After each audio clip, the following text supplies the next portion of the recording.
بسم اللہ الرحمن الرحیم۔ السلام علیکم بختاور اسلامک ٹی وی کے معزز ناظرین، امید کرتی ہوں کہ اللہ پاک کے فضل و کرم سے آپ سب خیر و عافیت سے ہوں گے۔ آج ہم آپ کو بتائیں گے ہندو کون سے نبی کی امت ہیں۔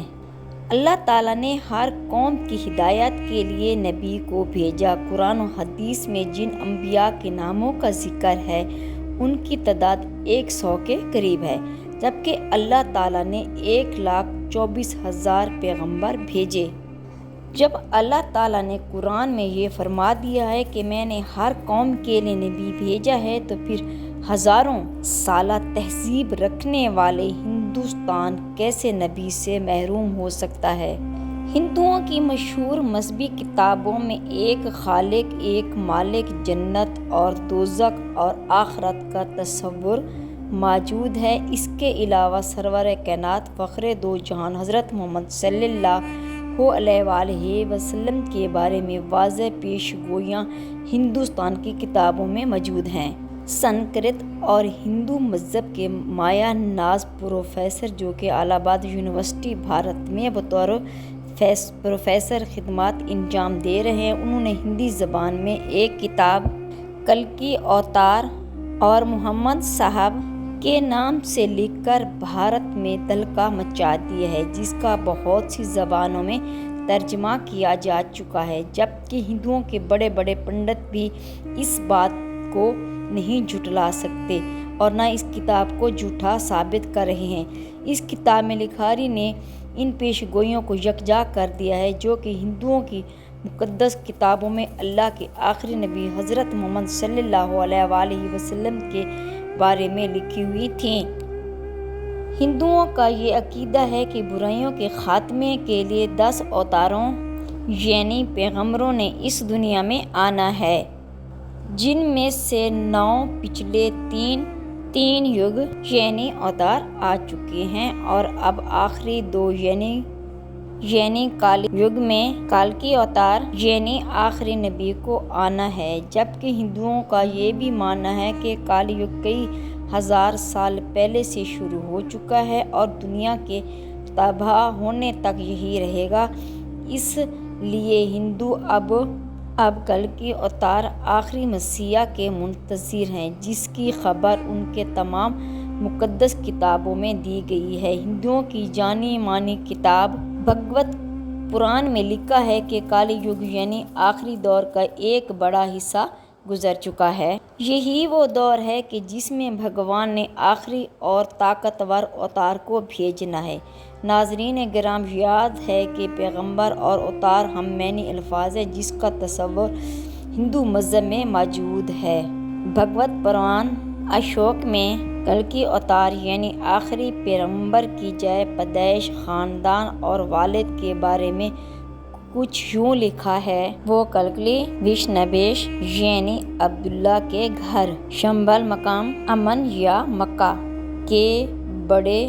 پروت کے خاندان میں پیدا ہوں گے۔ اس پیش گوئی کے مطابق کلکی اوتار یعنی آخری نبی جہاں پیدا ہوں گے اس کا نام شمبھل ہوگا۔ ڈاکٹر ودیا پرکاش اپنی شہرت یافتہ کتاب کلکی اوتار اور محمد صاحب کے صفحہ نمبر 29 میں لکھتے ہیں کہ سنسکرت زبان میں لفظ شمبھل کو 3 معنوں میں لکھا جا سکتا ہے۔ پہلا یہ کہ شمبھل کا معنی امن کی جگہ ہے، دوسرا یہ کہ وہ مقام جو پانی کے قریب ہو، تیسرا معنی یہ ہے کہ ایسا مقام جس کی طرف لوگ کھنچے چلے جائیں، اور یہ سب جانتے ہیں کہ دنیا بھر میں مکہ کے علاوہ ایسا کوئی مقام نہیں۔ اس پیش گوئی میں دوسری بات یہ بتائی گئی ہے کہ کلکی کے بڑے پروت کے گھر پیدا ہوں گے، اور حقیقت یہ ہے کہ نبی کریم صلی اللہ علیہ وآلہ وسلم کے دادا جناب عبدالمطلب قریش مکہ کے سردار اور بیت اللہ کے متولی تھے۔ زیر نظر پیش گوئی میں کلکی اوتار یعنی آخری نبی کے والد کا نام ونونیش لکھا گیا ہے۔ ونونیش کی تعریف ہندوؤں کی مقدس کتاب رگ وید میں اس طرح بیان کی گئی ہے: وشنو خدا کا نام ہے، اور بیش کے معنی ہے بندہ یا غلام، یعنی ونیش کا مطلب ہوگا اللہ کا بندہ، جبکہ حضرت محمد صلی اللہ علیہ وآلہ وسلم کے والد محترم کا نام بھی عبداللہ یعنی اللہ کا بندہ ہی ہے۔ کلکی پران صفحہ نمبر 11 پر کلکی اوتار یعنی آخری نبی کے والد کا نام سومتی لکھا گیا ہے۔ سنسکرت میں اس کے معنی پرامن یا امن والی کے ہیں، جبکہ حضرت محمد صلی اللہ علیہ وآلہ وسلم کی والدہ کا نام بھی آمنہ یعنی امن والی ہے۔ اسی طرح کلکی پران میں کلکی اوتار یعنی آخری نبی کی تاریخ پیدائش کا یوں ذکر ہے کہ وہ چاند کے مہینے مادھو یعنی کہ بیساکھ کی 12 تاریخ کو پیدا ہوں گے۔ مہابھارت میں کلکی اوتار یعنی آخری نبی کی 8 خصوصیات لکھی گئی ہیں، یعنی کلکی اوتار میں مغفرت الہی، ضبط نفس، معزز حسب نسب، الہامی علم، متوازن گفتگو، شجاعت اور بہادری، سخاوت اور جذبہ احسان مندی کی خصوصیات کوٹ کوٹ کر بھری ہوں گی، اور بے شک جو بھی سرور کائنات نبی اور آخر زمان حضرت محمد صلی اللہ علیہ وآلہ وسلم کی سیرت مبارک کو پڑھے گا تو یہ جان جائے گا کہ یہ خصوصیات تو نبی کریم صلی اللہ علیہ وسلم کی ذات میں رچی بسی تھیں۔ ہندوؤں کی مقدس کتاب اشلوک میں یہ دعویٰ کیا گیا کہ کلکی اوتار یعنی آخری رہبر اور دیوتات یعنی خدائی گھوڑے پر سوار ہوں گے، جبکہ نبی کریم صلی اللہ علیہ وسلم نے اللہ کے بھیجے ہوئے نایاب براق پر سفر معراج کیا، جس سے ایک اور پیش گوئی بھی پوری ہوتی ہے کہ ہندو جس کلتار کا انتظار کریں وہ محمدی عربی میں ہے۔ ہندو جس کلکی اوتار کا انتظار کر رہے ہیں وہ محمد عربی ہی ہے۔ کلکی پران نامی ہندی کتاب کے صفحہ نمبر 5 پر کلکی اوتار یعنی آخری نبی کی یہ پیش گوئی بھی ہے کہ وہ اپنے 4 ساتھیوں کے ساتھ مل کر شیطان کو تباہ کریں گے۔ اس کے علاوہ ایک اور اہم پیش گوئی بھی ہے جس کا ترجمہ کچھ یوں ہے کہ جنگ کے میدان میں ان کے دیوتاؤں فرشتوں کے ذریعے مدد کی جائے گی، جبکہ ہندو مذہب میں فرشتوں کے لیے دیوتا کا لفظ عام استعمال کیا جاتا ہے۔ اب اگر یہ دیکھا جائے تو نبی کریم صلی اللہ علیہ وسلم کی فرشتوں کے ذریعے کئی مرتبہ مختلف غزوات میں مدد کی، جس کا ذکر قرآن میں بھی موجود ہے۔ ناظرین گرامی، محمد عربی صلی اللہ علیہ وسلم وہ ہستی ہیں جس کے بارے میں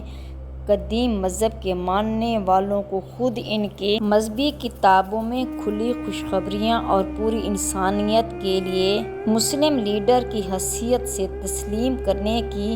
ہدایات دی جا چکی ہیں، جس کے بنا پر نبی کریم صلی اللہ علیہ وسلم کی شخصیت ان کے لیے ہرگز اجنبی نہیں، بشرطے وہ اپنی مذہبی کتابوں کو ان گواہوں سے پوری طرح واقف ہوں، اور ظاہر ہے کہ یہ ذمہ داری پوری امت مسلمہ کی ہے جسے قرآن کے مطابق اٹھایا ہے اس لیے گیا کہ قیامت تک آنے والے انسانوں کو اس حقیقت سے باخبر کریں کہ محمد صلی اللہ علیہ وسلم وہی ہستی ہیں جن کی آمد کی خبریں بس تمام انبیاء سے دیتے رہے ہیں، اور تمام مذہب کے مقدس کتابوں میں ان کی آمد کی پیش گوئیاں صاف صاف الفاظوں میں درج ہیں۔ ہندوؤں کی مقدس کتابیں جسے کلکی اوتار کی آمد کی دہائی دے رہی وہ کوئی اور نہیں بلکہ محمد صلی اللہ علیہ وسلم ہی ہیں، جن کی آمد کے بعد اب کوئی نبی رسول صلی اللہ علیہ وسلم اور نہ کوئی رہبر آنا ہے نہ ہی کوئی آئے گا۔ نجات اسی میں ہے کہ نبی کریم آخر زمان حضرت محمد صلی اللہ علیہ وآلہ وسلم اور ان کے پیغام کو دل و جان سے مان لیا جائے۔ آخر میں ناظرین گرام آپ کو یہ بتاتے چلیں کہ تمام انسان بامشمول ہنود اور یہود حضرت محمد صلی اللہ علیہ وآلہ وسلم کی امت میں داخل ہیں، البتہ جنہوں نے حضور کو نبی مان کر آپ کی تمام باتوں کی تصدیق کی اور کلمہ طیب کا اقرار کیا تو ایسے لوگ مسلمان اور امت اجابت کہلاتے ہیں، اور جنہوں نے آپ کو نبی نہیں مان کر اور آپ کی باتوں اور کلموں کا انکار کیا تو ایسے لوگ غیر مسلم ہیں اور امت دعوت کہلاتے ہیں۔ اللہ مجھے اور آپ کو اور تمام دیکھنے والے اور ہر انسان کو نبی کریم صلی اللہ علیہ وسلم کی زیارت نصیب فرمائے اور بروز قیامت ہمیں نبی کریم صلی اللہ علیہ وسلم کی شفاعت نصیب فرمائے، آمین۔ اگر میری آج کی ویڈیو آپ کو اچھی لگی ہو تو لائک کریں، شیئر کریں، سبسکرائب کریں، بیل آئیکن کو پریس کریں تاکہ ہر آنے والی میری ویڈیو آپ تک بآسانی پہنچ سکے اور میری حوصلہ افزائی ہو۔ فی امان اللہ۔